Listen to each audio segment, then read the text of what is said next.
So, Mr. Dupree, how far can you go back in your family lineage? 1700s. And what story can you tell me and what's Well, past? my mother is from Vicksburg, Mississippi, Mm-hmm. and my father was from New Orleans, Louisiana. And I discovered on my father's side that there was a lady by the name of Marie Trez Coin in the early 1700s that was a slave in Louisiana in a place called Natchitoches, Louisiana. That's northwestern Louisiana. And the specific place in the country was called Cane River. She worked for a French plantation owner, and she had 2 African children. Mm-hmm. And he impregnated her approximately 6 times with 6 biracial children, Mm-hmm. French and African. After 19 years of working with him, she was freed by him. Mm-hmm. He respected her to the point, but the Catholic Church would not let him marry her, so therefore he freed her and gave her land. She and his sons, her oldest son, Augustine, built the first Catholic church in that area for African Americans or biracial. The term Creole Mm-hmm. is European and American, many of which are French, Black, Native American. It could be Spanish Mm-hmm. and American, it could be whatever.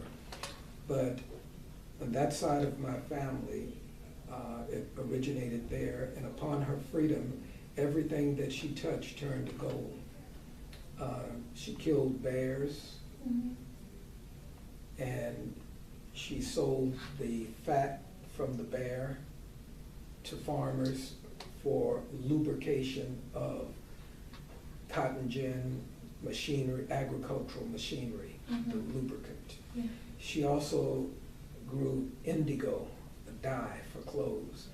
She had one of the largest pecan groves, cotton, and she also owned a plantation called the Melrose Plantation. And yes, she had slaves. There was no way you could have a plantation without the free labor. Mm-hmm. And so slavery and plantation depends on the plantation master, if he was mean or if he was cordial. And they became very wealthy. But after the Civil War, and everybody on my father's side is Catholic, after the Civil War, their money was worthless.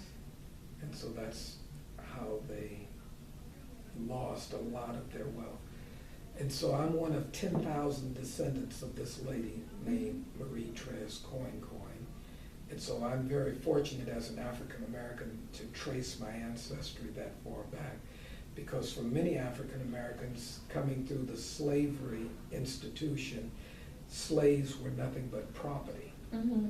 And so it was documented that just like a horse or a dog or something like that, but however, this man respected this lady, Marie Trez, freed her, and she and her children were successful.